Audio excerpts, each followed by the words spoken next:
Olá de novo. Agora vamos então, na nossa sequenciazinha de gravação, continuar aquele assunto, né? Eu vou começar aqui a projeção, é o assunto de estabilidade mandibular e em seguida já o ajuste oclusal.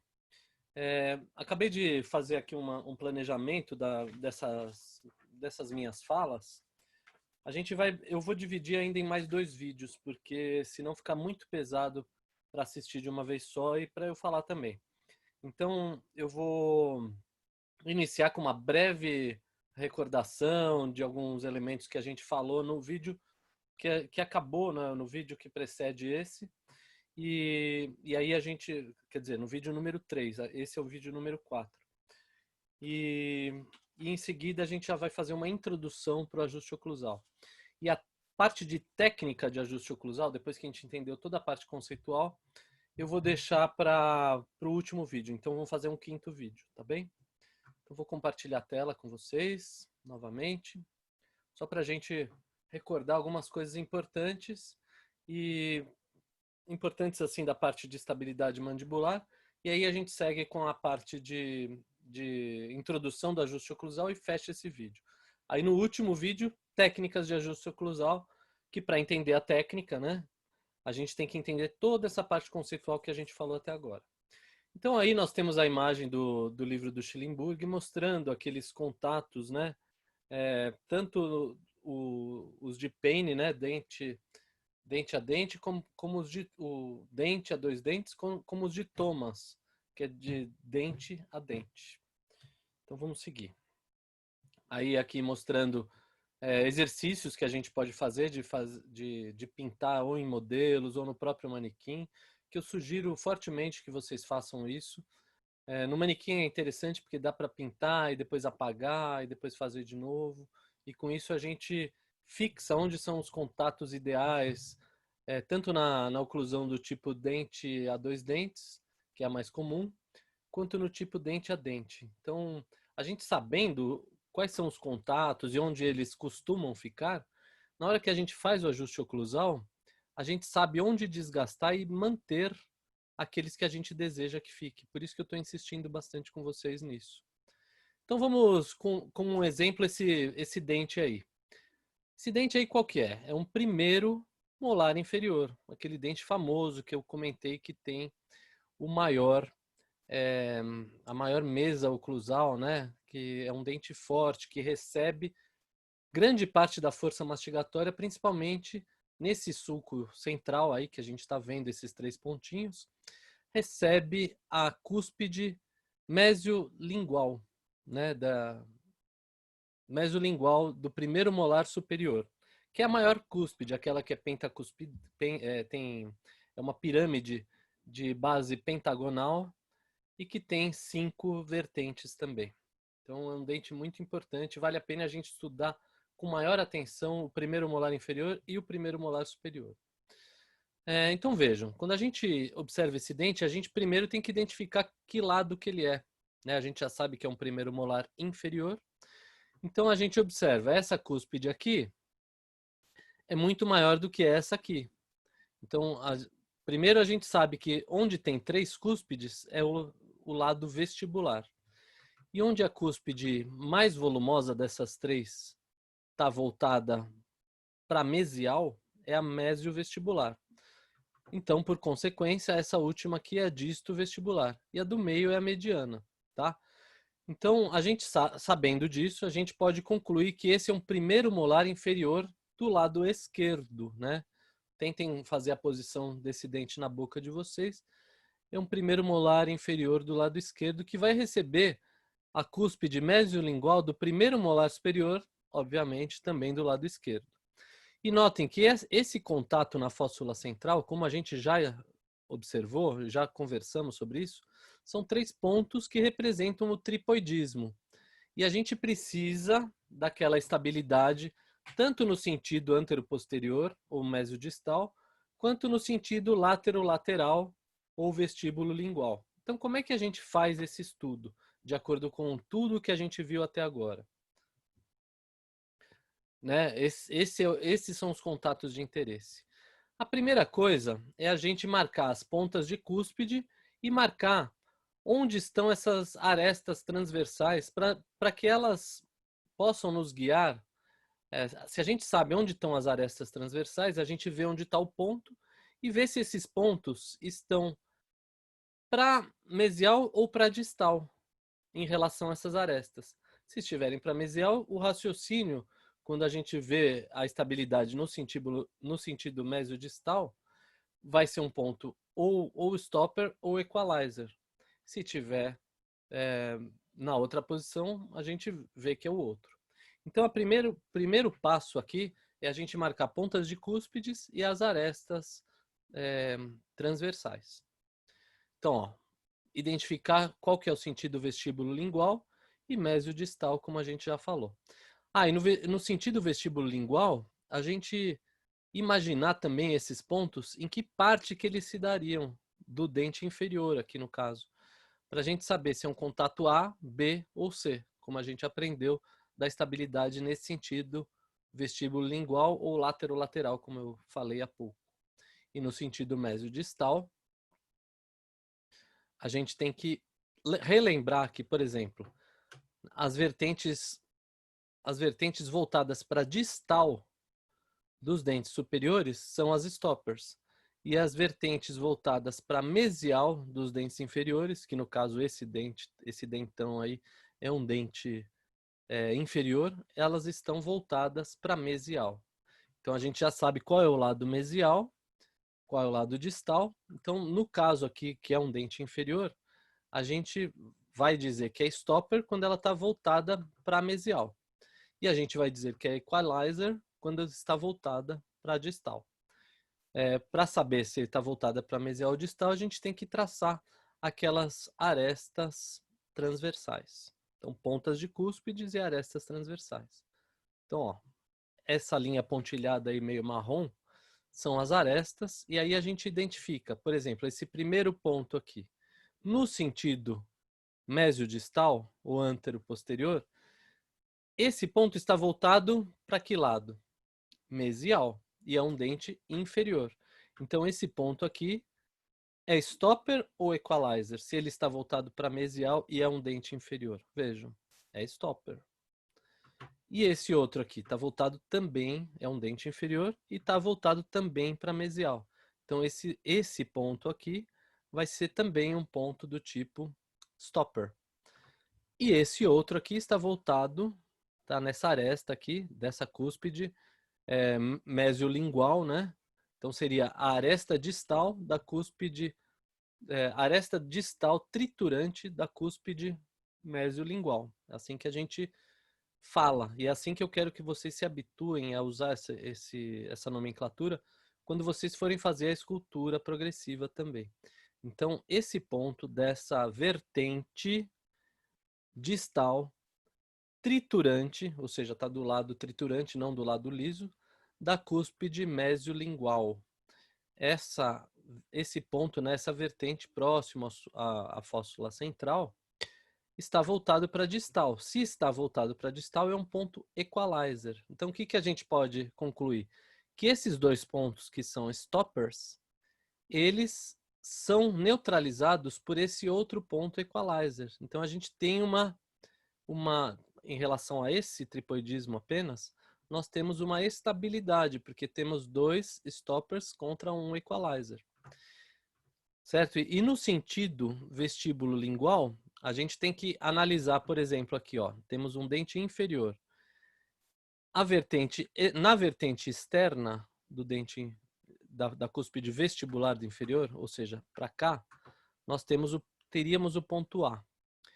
Na vertente triturante ou interna das cúspides vestibulares, né? Então, seria assim, a vertente interna ou triturante, ou até a gente pode falar vertente lingual das cúspides vestibulares. Nós teríamos o ponto B. E na triturante também, voltada para vestibular, né? Ou a gente pode dizer assim, as vertentes triturantes ou internas vestibulares das cúspides linguais seria o ponto C. Então, para isso, a gente tem que imaginar esse desenhinho aqui. Então, vamos conferir. Então, ó, a gente já sabe que esse ponto aqui, no sentido vestíbulo lingual, é um ponto B, e esses dois pontos aqui são dois pontos C. Então, nós temos um B contra dois Cs. Então, existe estabilidade também em vestíbulo lingual, porque eu tenho um B contra dois Cs, como a gente viu. Então, ó, stopper, stopper, equalizer, no sentido mesiodistal. E no sentido vestíbulo lingual, B, C e C. Então, eu quero que esse tipo de exercício vocês façam, vocês exercitem a mente de vocês para todos os tripoidismos, para ver se em cada tripoidismo eu tenho esse contrabalanceio de dois stoppers para um equalizer, ou dois equalizers contra um stopper, no sentido mesiodistal. E no sentido do vestíbulo lingual, a gente precisa ter um B contra um A, ou contra um A e um C.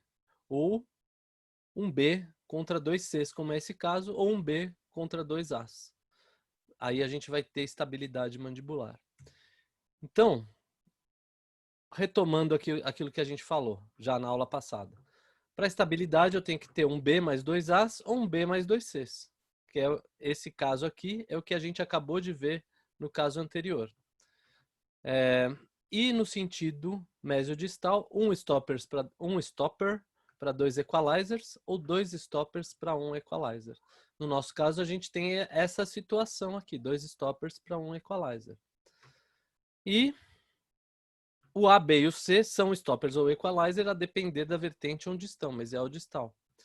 E nas VIPs, né, aí é quando a gente pensa na ponta de cúspide, que seria no caso do superior, né, aquele exercício que a gente acabou de fazer, seria avaliar na cúspide aqueles três pontos onde elas estão. Que cúspide? A cúspide VIP, que é a palatina superior, no caso a mesiolingual.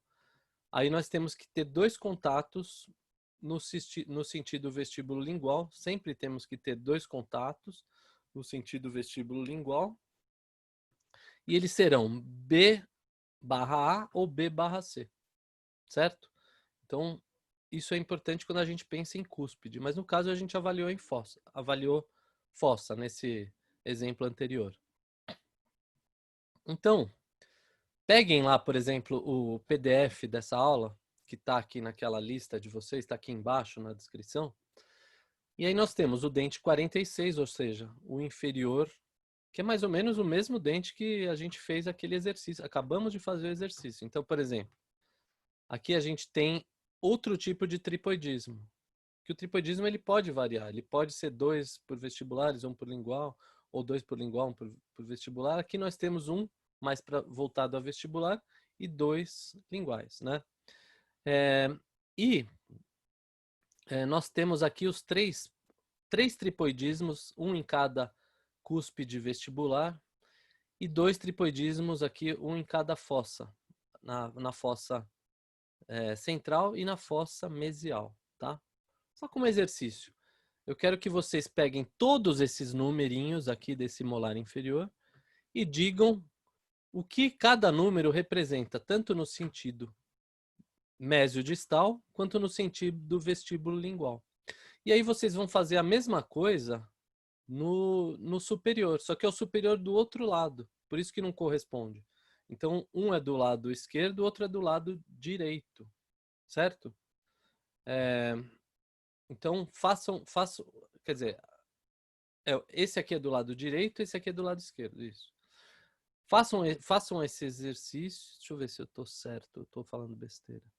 Façam esse exercício, é isso. Acho que é isso.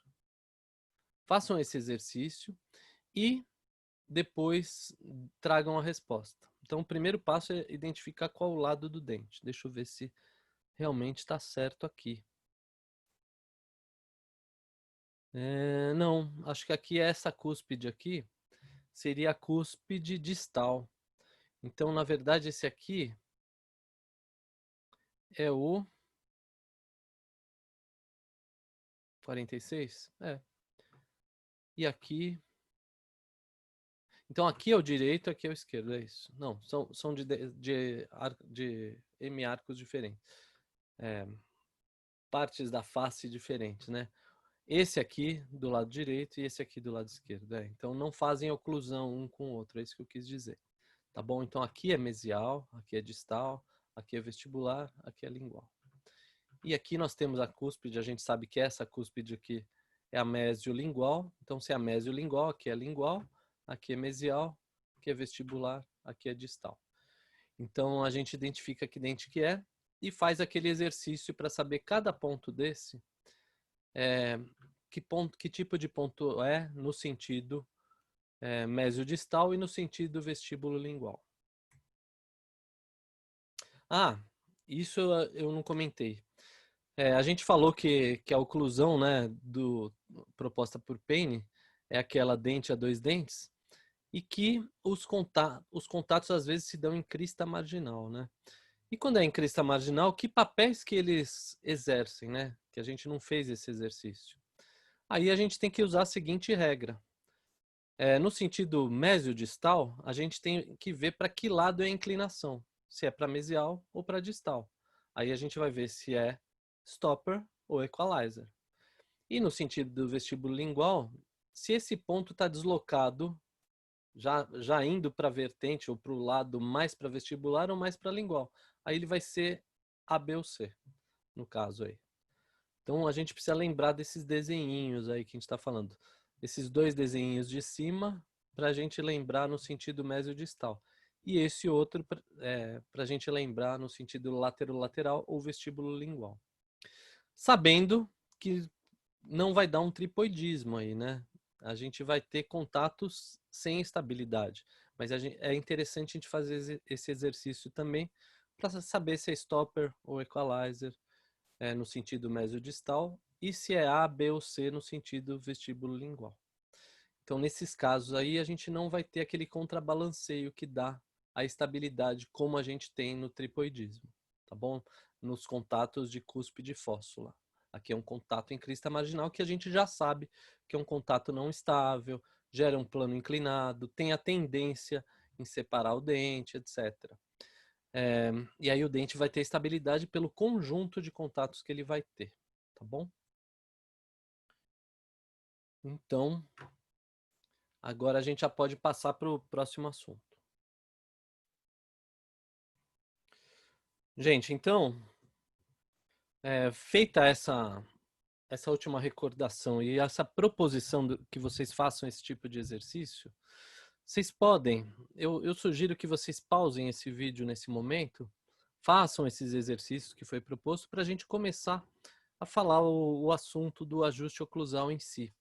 E notem que o ajuste oclusal é aquilo que você precisa manter. Então a gente está falando agora bastante de dentes posteriores, né? Que a gente precisa ter aquela resultante de forças para axial, na base onde se projeta, né? A resultante de força ela tem que ter uma projeção de direção na parte que está contida em sua base, ou seja, no sistema de raízes.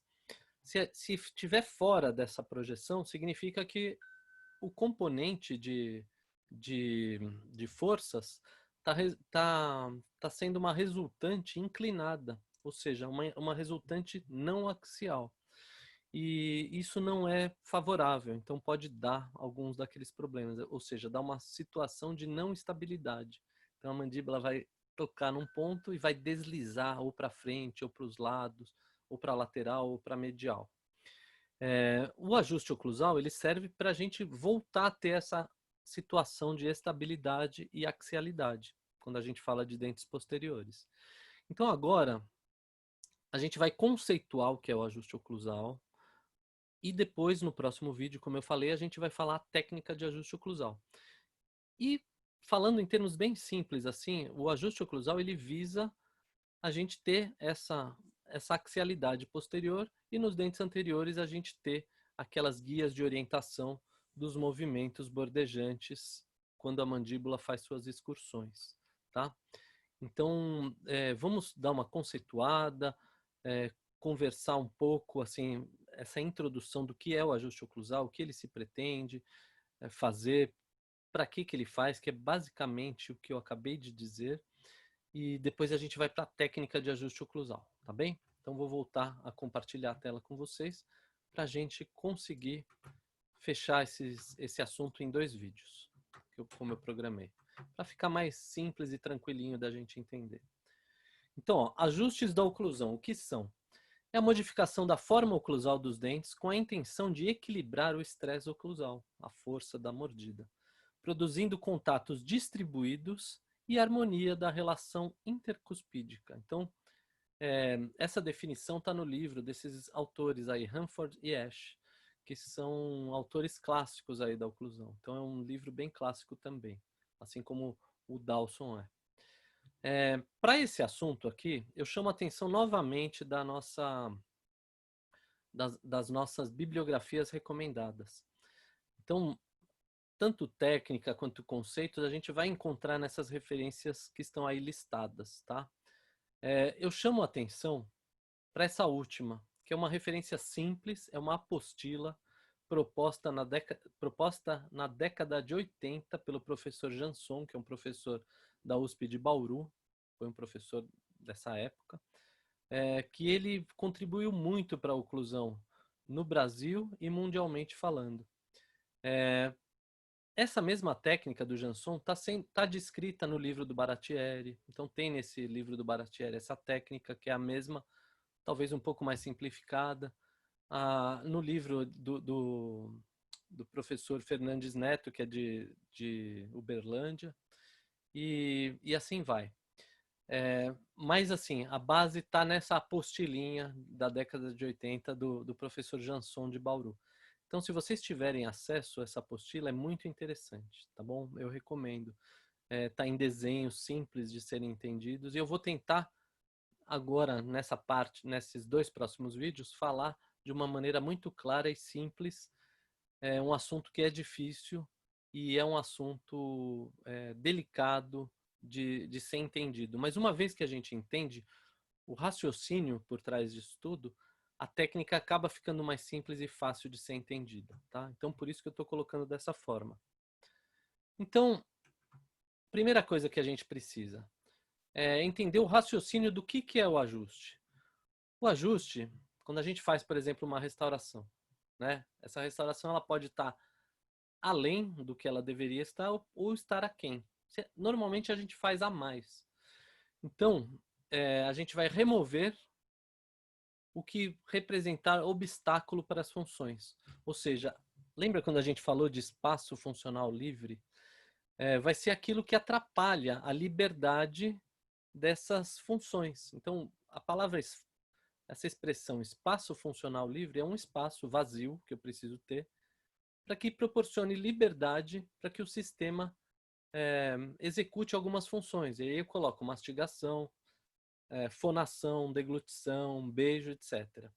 Então o espaço deve ser livre. Aquilo que invade o espaço, que está a mais, é o que eu tenho que remover para que ele volte a ser livre, tá? Então, se eu ajusto, né, se eu removo esses obstáculos com os critérios que a gente vai discutir agora, e que também não se perca a eficiência mastigatória, como a gente falou lá no começo, acho que do primeiro vídeo, não adianta eu também remover tudo e deixar um dente em infraoclusão, porque aí ele perde a eficiência mastigatória e o dente tende a extruir, dá uma série de outros problemas também. Então eu preciso ter eficiência mastigatória e a tal da estabilidade mandibular, idealmente nos tripoidismos que a gente falou.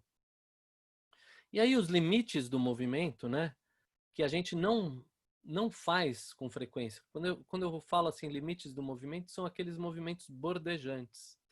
Então, eles são muito importantes, a gente ter a guia para esses limites quando a gente faz para a função, porque aí protege mais ainda os elementos posteriores. Quando a gente tem guias importantes, elas vão servir mais na parafunção, porque na função a gente quase não toca nesses dentes guia, que são dentes que dão uma orientação desses limites, né? Então, o que tiver nessa borda, então imaginassem que a gente tem o conjunto dos movimentos. E no limite a gente tem a borda dos movimentos, né? O limite dos movimentos. Quando a gente ajusta nesses limites, significa que aquilo que está do limite para dentro já está ajustado. Então a gente consegue exercer as funções do limite para dentro. Porque o que está no limite é o que está atrapalhando a nossa mandíbula de mexer nessa situação limite, como o próprio nome diz. Se eu ajusto nessa situação limite, significa que eu já vou ter, se eu tenho liberdade nos limites, teoricamente eu tenho liberdade do limite para dentro, eu tenho liberdade nos movimentos funcionais.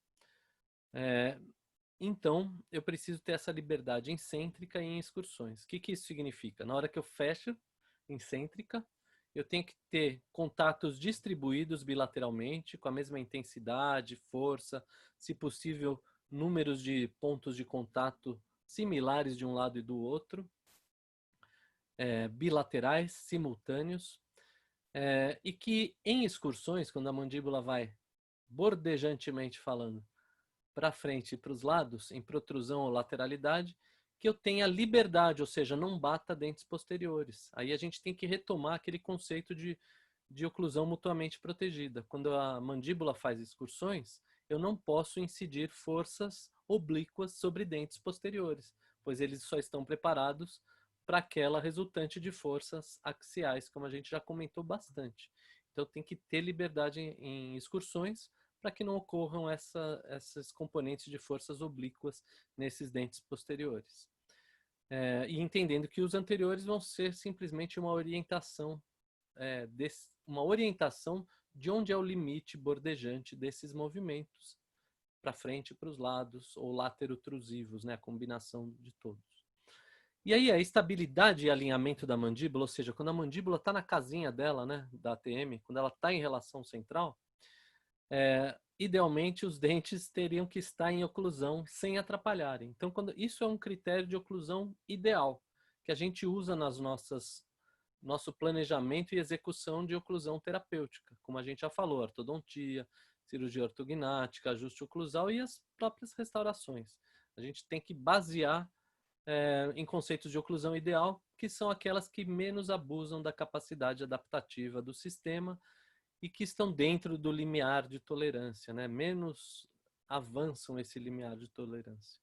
Então, esse critério é o critério de ROC, que a gente iguala RC com MH. A gente não deixa aquela discrepância de RC para MH, que acontece aquele giro da mandíbula, aquela pivotagem da mandíbula.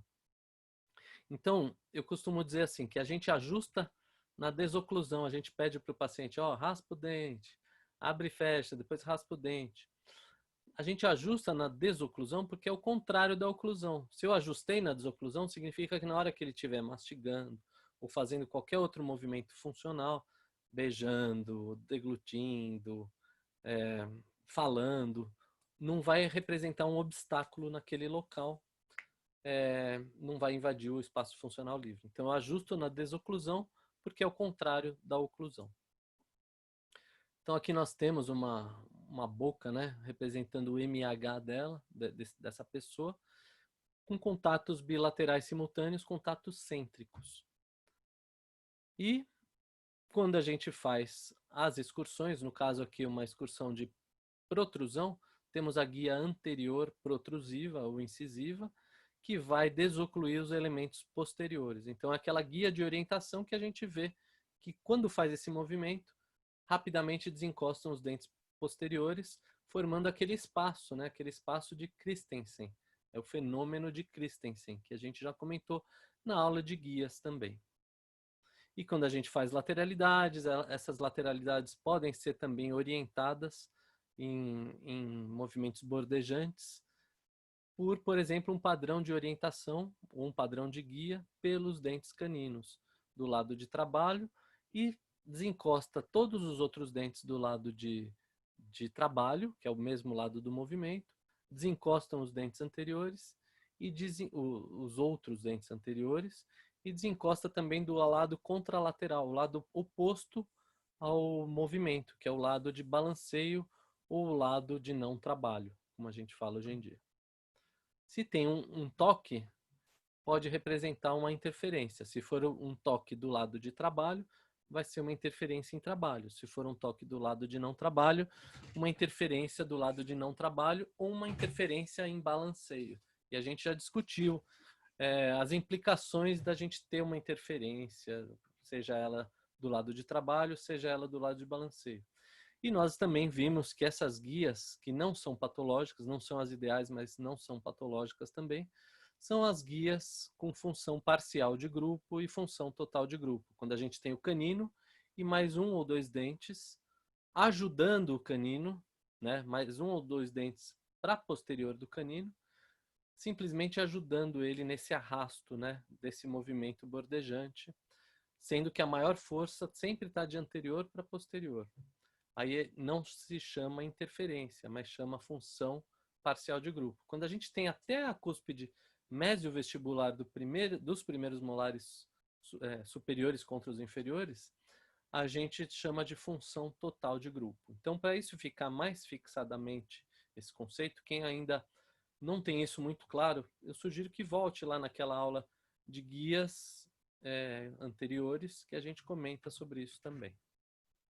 Então, aqui uma outra recordação. Então, guia pelo canino, tudo que a gente já falou. Aqui é uma guia de função total de grupo e outros tipos de guias de desoclusão.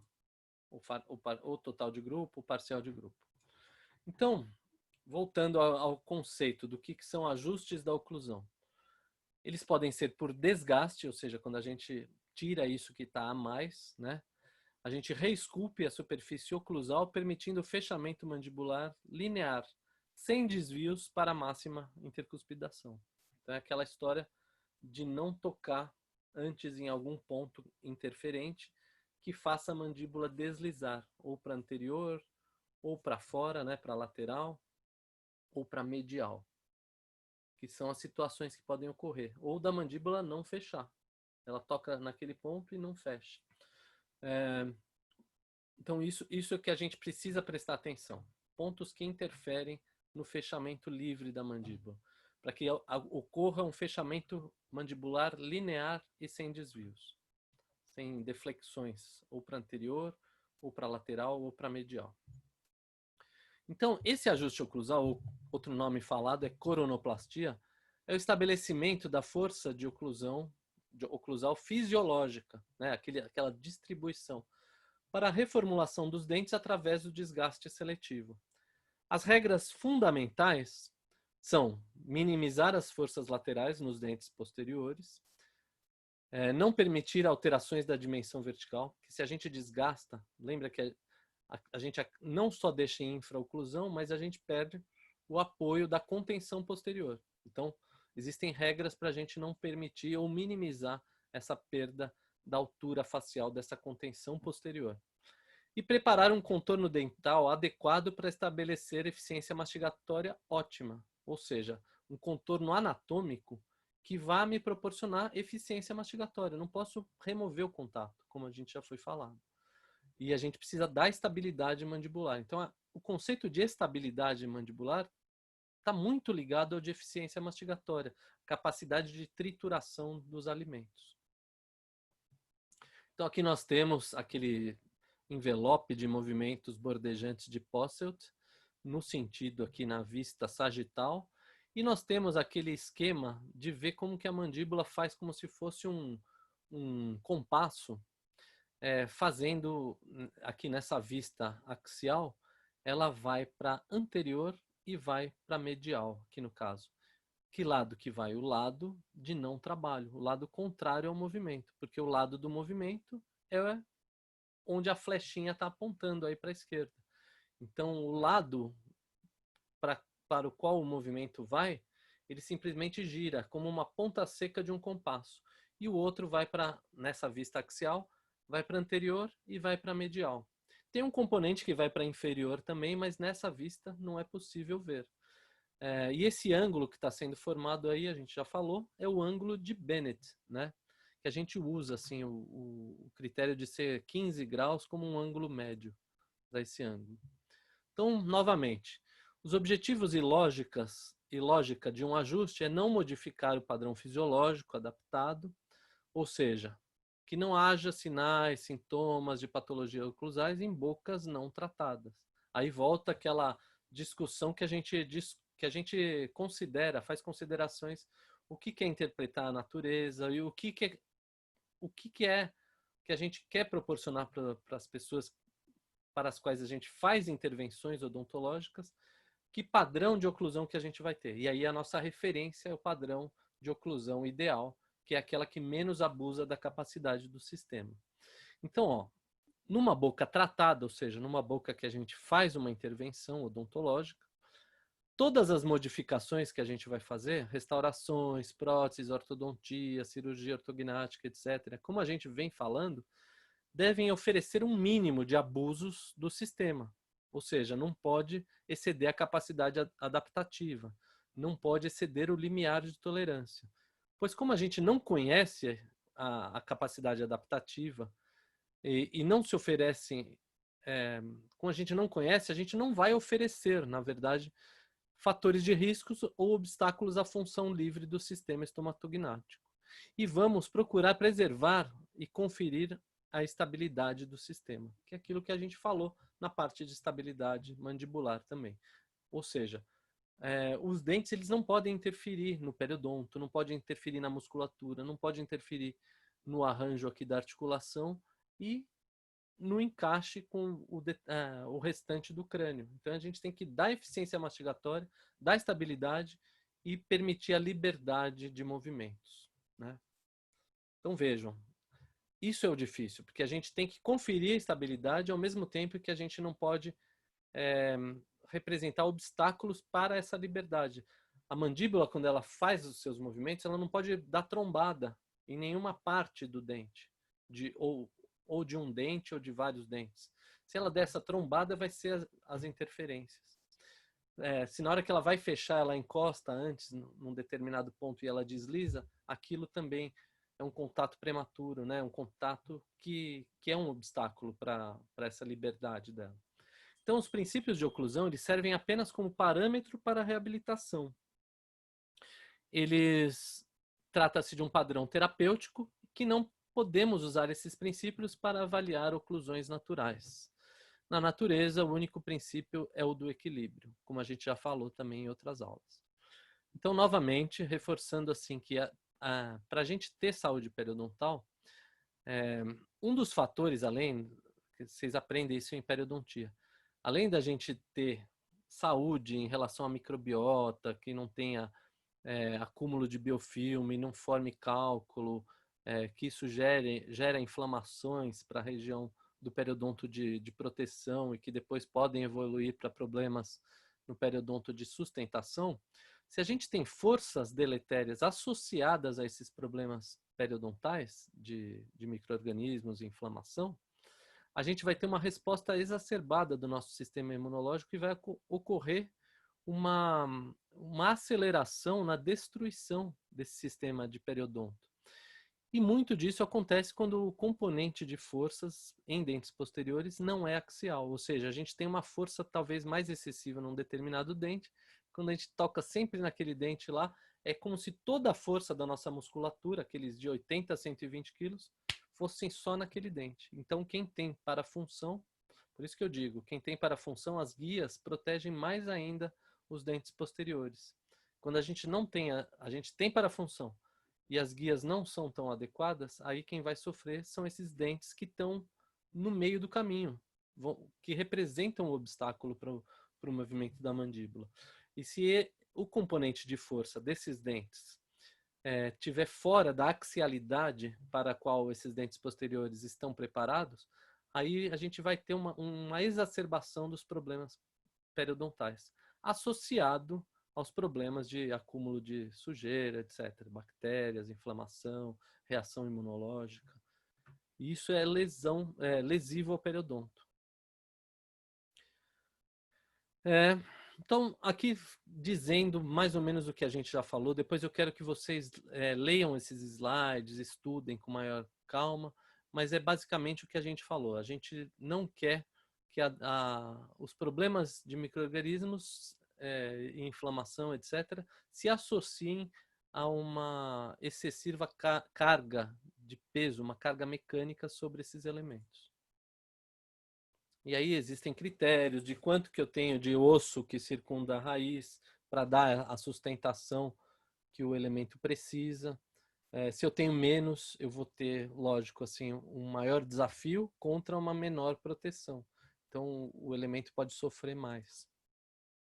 E sinais que a gente vê de uma sobrecarga oclusal, por exemplo, as lesões cervicais, porque essa região é uma região de acúmulo de tensões, essa região cervical do dente.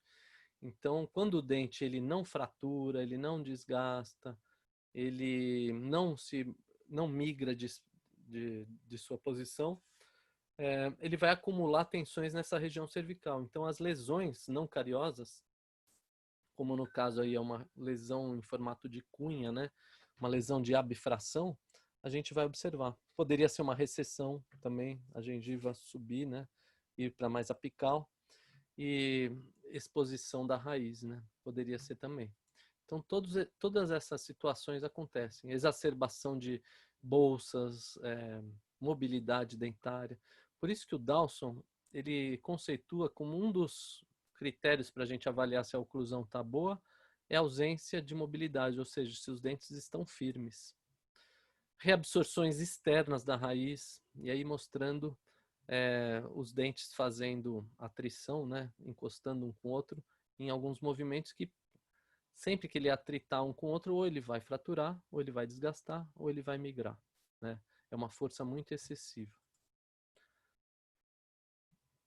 Então, as considerações que a gente já falou do espaço funcional livre, sobre as restaurações que ocupam parte desse espaço, as extrusões que podem acontecer também quando não temos a estabilidade mandibular, a ortodontia, que também coloca, às vezes, o dente numa posição que forma aquele obstáculo, o dente vai, a mandíbula vai dar trombada, assim, naquele dente que está atrapalhando a função, né?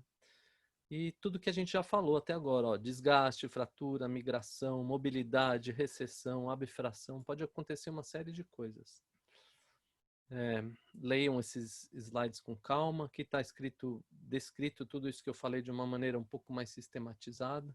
Então peguem os PDFs que são disponibilizados para vocês dessas aulas todas e estudem o que vem sendo falado em aula com esses tópicos que estão aí nos slides. E apoiem com a literatura também que a gente recomenda para vocês. Eu vou pular um pouco essa parte, eu vou seguir aqui porque acaba sendo repetitiva. Então, eu peço para vocês, nesse ponto aqui, lerem com calma. Aqui fala da reversibilidade do trauma oclusal. O que é o trauma oclusal? É quando a gente tem um dente ou parte desse dente representando os obstáculos e aquela força excessiva não distribuída num dente ou num grupo de dentes mais do que outros, não está distribuída de maneira bilateral e simultânea, acaba exacerbando problemas periodontais. E aí eu cito alguns artigos que falam sobre isso, né?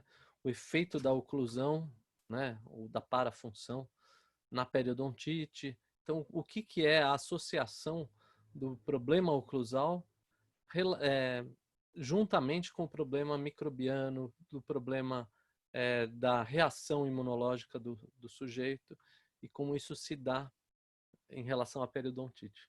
E eu lembro que eu falei para vocês que pério e oclusão é o que mandam no restante da odontologia. Então, se a gente vai planejar qualquer outra coisa, a gente sempre tem que estar atento à base, que é a periodontia, e como que se dão os movimentos e as funções do sistema estomatognático que a gente aprende na oclusão. Então, quem sabe pério e quem sabe oclusão entende muito do restante da odontologia, acaba entendendo dentística, entende o que acontece nas próteses e assim por diante. Então, leiam com calma essas partes aí. Aqui, ó, algumas o ponto e contraponto, né? Tá mostrando aí se existe associação entre a destruição periodontal e oclusão ou não. Aí alguns autores dizem que sim, outros autores dizem que só em determinadas condições. Então vale a pena vocês lerem isso com um pouco mais de calma. Então aí as referências para que vocês possam pegar esses artigos e é bem interessante. eu peço para que vocês não percam de vista nunca esses objetivos e regras, né? Quando a gente está pensando em ajuste oclusal, a gente tem que pensar nisso. Eliminar contatos que promovam deslize para anterior e para medial ou lateral da mandíbula, quando em fechamento cêntrico. Ou seja, quando a gente vai fechar a boca, não ter aquele deslize. E se vocês forem fazer o exercício em vocês mesmos, vocês vão ver que muitos de vocês têm esse deslize. Vocês relaxam a musculatura, inclinam o pescoço para trás e vão elevando a mandíbula até dar o primeiro toque dentário. E depois tentem fazer a mandíbula ir para MH, vocês vão ver que existe um componente que ela vai para anterior e para medial normalmente, mas pode ir para lateral também. Então, quando a gente faz o ajuste de uma restauração ou de um grupo de restaurações que a gente fez, a gente não quer que isso aconteça. Então, uma coisa é a interpretação da natureza, outra coisa é do trabalho que nós fizemos. O trabalho que nós fizemos não pode modificar o padrão oclusal das pessoas. Então, aí a gente vai olhar naquele dente que a gente trabalhou, se aquele dente está representando esse desvio da mandíbula, né? Ou dentes, né? Se a gente pensa numa prótese múltipla, numa prótese fixa, numa prótese removível, numa prótese total e removível, e assim vai. Um protocolo sobre implante, são reabilitações maiores. Então a gente tem que, o objetivo é esse item 2, eliminar os obstáculos para a livre excursão mandibular.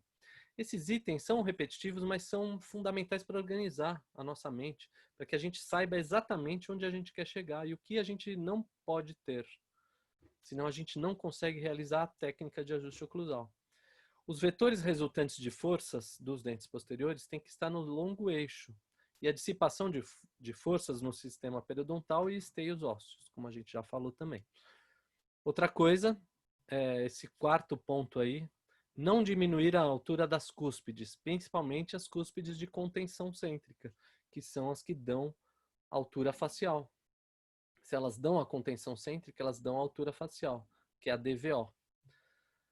A mesa oclusal funcional, aqui deveria ser em L, né? Deveria ter um L no final. Não é uma mesa oclusão, a mesa oclusal com L, funcional e estável com antagonistas. O que isso significa?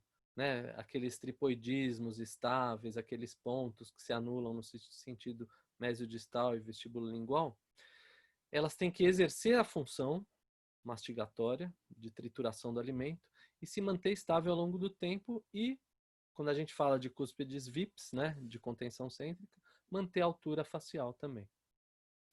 E as guias anteriores, aí agora falando de dentes anteriores, têm que estar harmônicas e preservar sempre. O papel das guias é preservar essa axialidade posterior.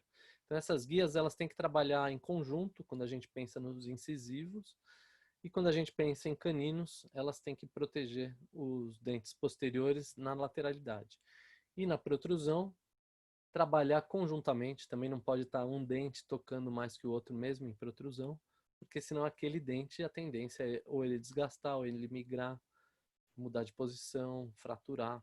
Então tem que ter também um equilíbrio nessas guias de excursões mandibulares.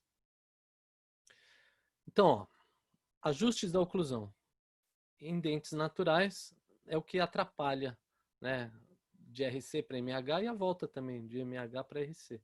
Quando a gente tem essa discrepância de RC para MH pequena, tendendo a zero, significa que a gente vai ter a situação de ROC, o RC parecido, ou próximo, ou igual a MH.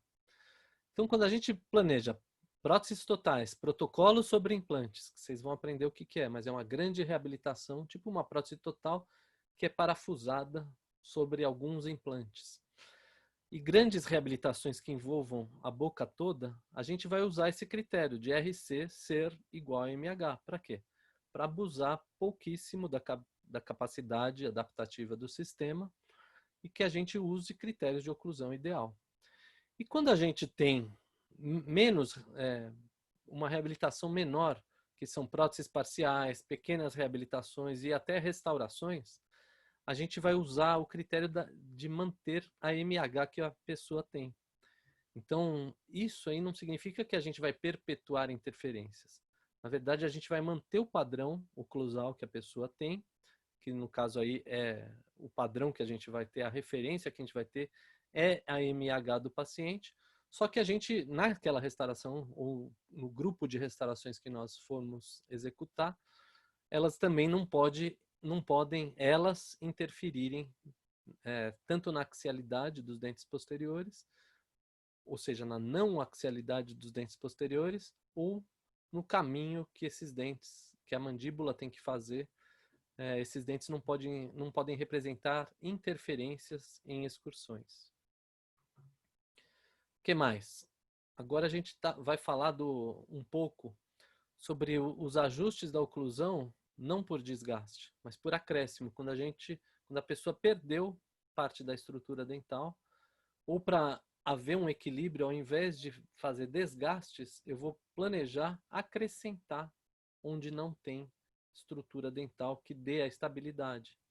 Então, o acréscimo a gente vai fazer nos casos de perda de DVO, perda de altura dessa contenção posterior, e quando a mandíbula permite intervenções, permite que a gente coloque materiais no espaço funcional livre que existe, que às vezes esse espaço é excessivo, aí eu preciso reequilibrar o espaço funcional livre tendo dentes, considerando que eles existem naquele espaço.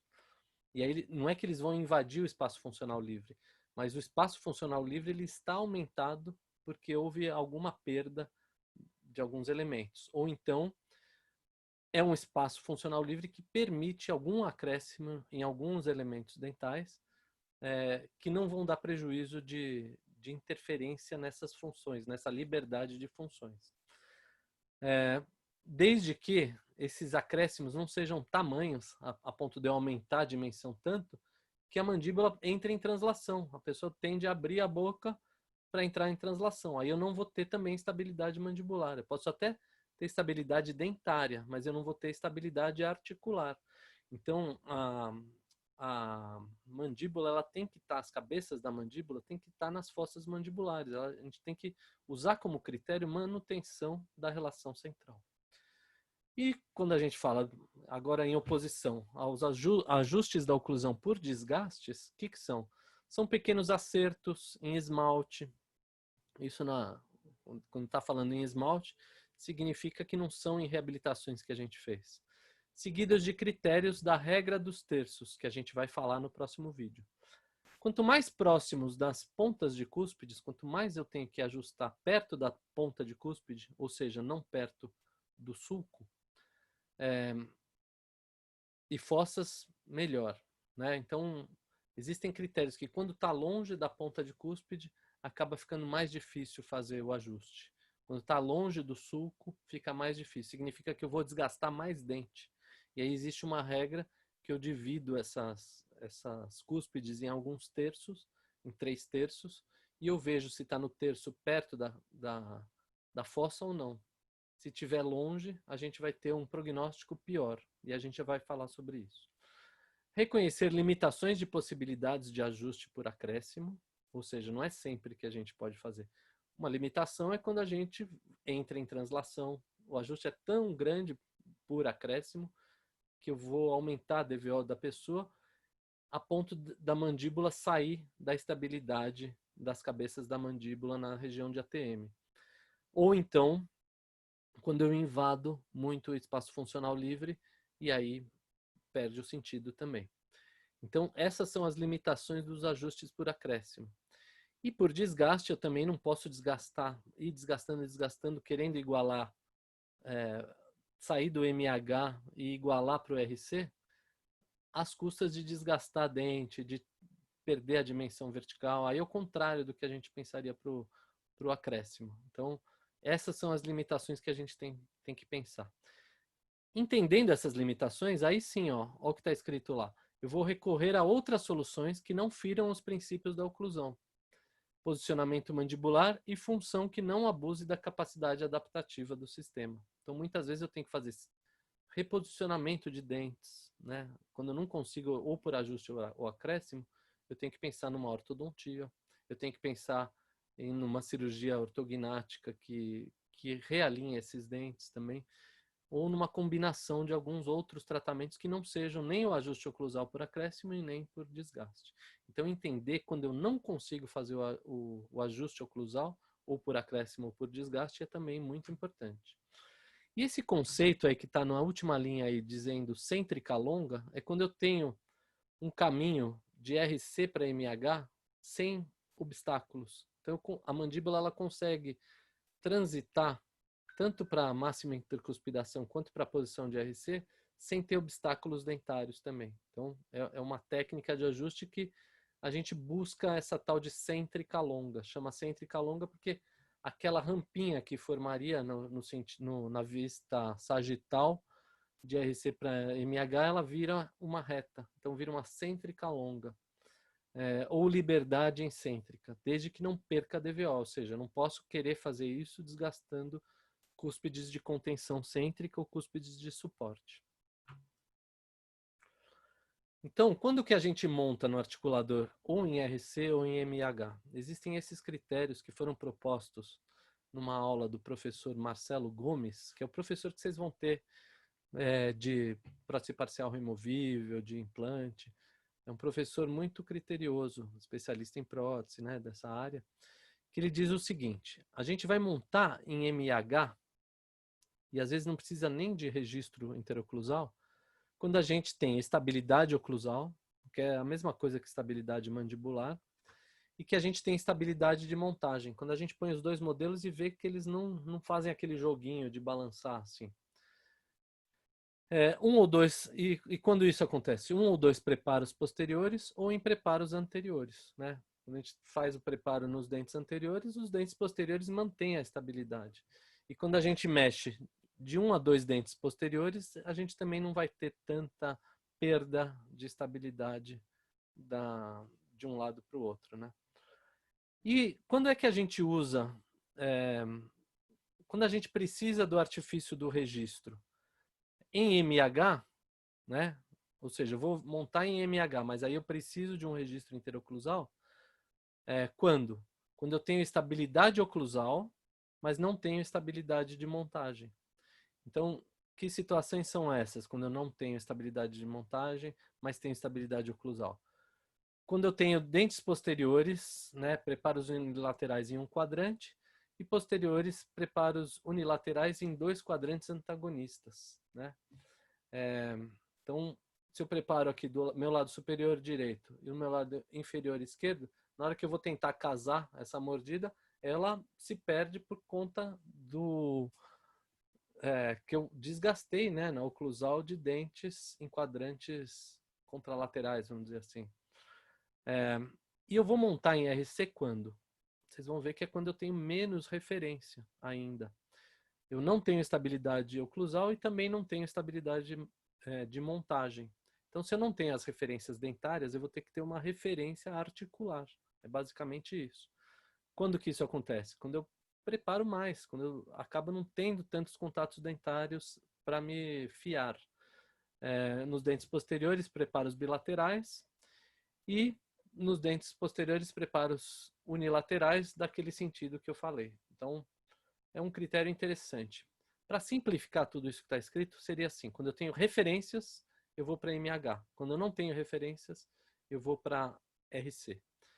Quando eu tenho muitos dentes, eu acabo tendo referência, então eu posso usar MH. Quando eu tenho poucos dentes de referência, eu vou ter que usar RC. E aí eu tenho que recalcular DVR, DVO, e aí assim a gente faz a nossa montagem. Por isso que é importante saber montar tanto em RC quanto em MH. Quando a gente faz o ajuste por acréscimo, ele tem uma grande vantagem, né? Que o próprio nome diz. Por acréscimo não é por desgaste, então eu não vou desgastar dente, não vou desgastar estrutura biológica, estrutura mineralizada. Então ele é menos invasivo e tem certa reversibilidade. Então acréscimo é, por exemplo, colocar resina, colocar estruturas cerâmicas cimentadas. Aí a gente tem que avaliar caso a caso.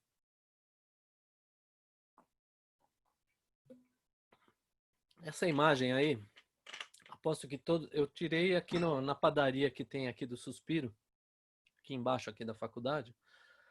Todo mundo já deve ter ido num boteco assim, ou num restaurante, ou em casa mesmo, e tem aquela mesa que fica que não, ela não tem estabilidade.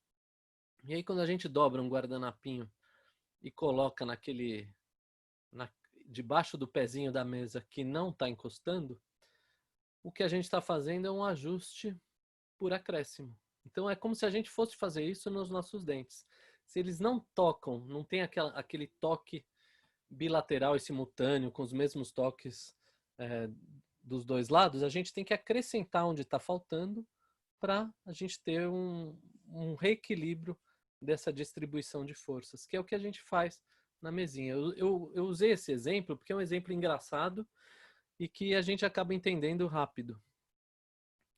Então, por acréscimo, nós temos a técnica da plástica oclusal, que é importante entender critérios de inclusão, exclusão, técnicas.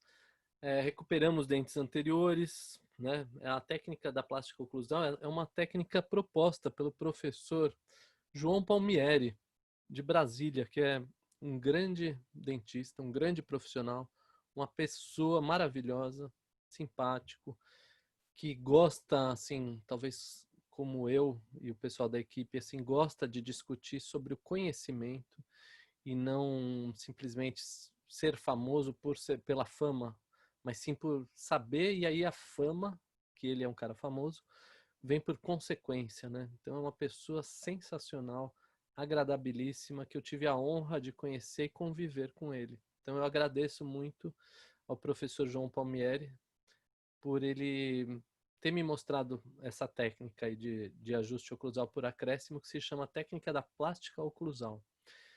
E aí, para você entender essa técnica, você tem que entender quem que está elegível para essa técnica, quem que não pode estar nessa técnica, e entender a técnica em si. Então, a técnica recupera dentes anteriores, iniciando por caninos, depois o setor anterior e inferior, anterior e posterior, e os posteriores inferiores e o posterior superior.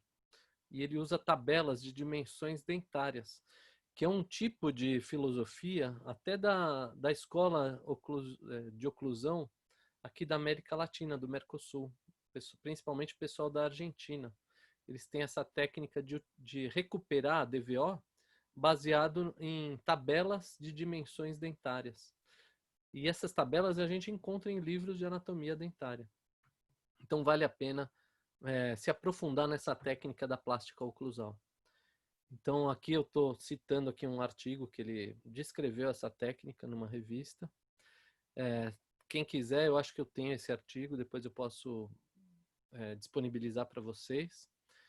E aqui mostra o passo a passo de como que é uma boca que tem alguns elementos que foram desgastados, ou seja, perdeu-se dimensão vertical de oclusão, e que ele faz a recuperação dessa dimensão vertical de oclusão, usando alguns recursos, né, algumas guias de onde que ele vai acrescentar resina ou não, montagem em articuladores e uso também de placas, tanto no início do processo, quanto depois uma placa que vai proteger o trabalho que foi feito, para que a parafunção noturna não desgaste tanto aquilo que foi realizado. E é uma técnica que usa materiais plásticos, né? Materiais, no caso aí é a resina composta. Então ele batizou essa técnica de plástica oclusal, porque ele faz uma modificação oclusal com materiais plásticos. Então é uma brincadeira de nomenclatura e um nome assim chamativo também, né? Existem outras técnicas, né, por acréscimo, né? Vocês vão ver que naquela literatura que a gente citou lá no começo desse bloco, também tem um artigo lá que fala sobre técnicas e outros critérios para ajuste oclusal por acréscimo. Então procurem também esse artigo, está lá no início desse vídeo, eu cito esse artigo, recomendo esse artigo, e é um artigo fácil de achar via Google, assim, é um artigo disponível, né? Não precisa pagar nem nada. E por desgaste, é uma técnica invasiva e irreversível. principalmente em dentes naturais. Então a gente vai fazer ajuste. Eu quero recomendar que a gente faça ajuste oclusal por desgaste nas restaurações que nós fizermos. Quando é em dentes naturais, ele vai ser especialmente irreversível. Em restaurações diretas, indiretas e dentes artificiais, também a gente tem que observar algumas etapas e critérios, que é o que a gente vai falar no vídeo seguinte. Quando a gente vai pensar em grandes ajustes, eu vou ajustar a boca inteira, o ideal é a gente planejar. Primeiro assim, tentar não indicar esse tipo de coisa. Ver se a indicação é necessária mesmo. E o como fazer, a gente planejar previamente como que a gente vai fazer o desgaste. Então, montar em articulador de uma maneira bem montada. Existem técnicas que a gente vai desgastando o modelo e aí vai vendo novos pontos interferentes tal, e vai planejando o desgaste, sendo que a gente preserva a DVO do paciente e a gente faz uma espécie de um mapa de desgaste. Então, primeiro vou realizar tal desgaste em tal cúspide e a gente anota isso como uma estratégia, algo assim muito bem documentado. Para quando a gente for fazer na boca, já que é uma coisa irreversível e complicada, a gente conseguir fazer da melhor maneira possível. Pequenos ajustes, que são os das restaurações, o do dia a dia do dentista mesmo. A gente precisa usar critérios de oclusão ótima, de proteção mútua e de oclusão mutuamente compartilhada, porque os dentes também protegem as articulações. Axialidade cêntrica, estabilidade oclusal, bilateralidade simultânea, como a gente vem falando repetidamente devido à sua grande importância. Liberdade dos dentes posteriores em excursões, que a gente tenha guias bordejantes equilibradas, né? A protrusiva distribuindo cargas e lateralidade preferencialmente em caninos, ou seguindo regras de função parcial ou total de grupo, como a gente falou bastante também. Preferencialmente desocluindo-se o lado de não trabalho. E aí lembrar daquelas questões de alavancas do sistema que podem ser alteradas. E aí, toques equalizers que promovam o deslize da mandíbula para anterior, né, que é uma das coisas comuns, a gente pede para a pessoa fechar, ela toca no ponto de contato prematuro e depois que vai para MH, significa que tocou num ponto equalizer e fez a mandíbula deslizar até encontrar um outro stopper. E aí sai daquela posição de RC. Então isso é algo muito comum. Para fazer esse tipo de ajuste, a gente tem que respeitar as cúspides de contenção cêntrica, tem que ver o padrão de oclusão, se é do tipo dente a dois dentes ou se é dente a dente, respeitando-se sempre as pontas de cúspide. Sempre a gente evita desgastar em ponta de cúspide, a gente vai desgastar em fossa e não em ponta de cúspide, para não perder a altura da contenção cêntrica posterior. Então isso aqui é algo interessante que a gente faça. E com isso, gente, eu vou interromper esse vídeo aqui e aí fica faltando só a última parte, tá? Então, o que ia ser um vídeo só longo, eu dividi em dois também, esse último tema. Então, a próxima parte a gente vai falar especificamente sobre técnicas de ajuste, que a gente já entendeu quais são os critérios e a gente vai ver como a gente obtém, como a gente respeita esses critérios e como a gente faz um ajuste do jeito que ele tem que ser feito. Então, a parte técnica, né, a parte que talvez seja fácil de executar, mas difícil de entender se a gente não entende toda essa base que foi falada até agora, a gente vai falar no último vídeo. Então, eu agradeço a atenção novamente de vocês. De novo, um beijo. E eu vou ver se eu gravo esse vídeo quanto antes para deixar disponível para vocês, tá bom?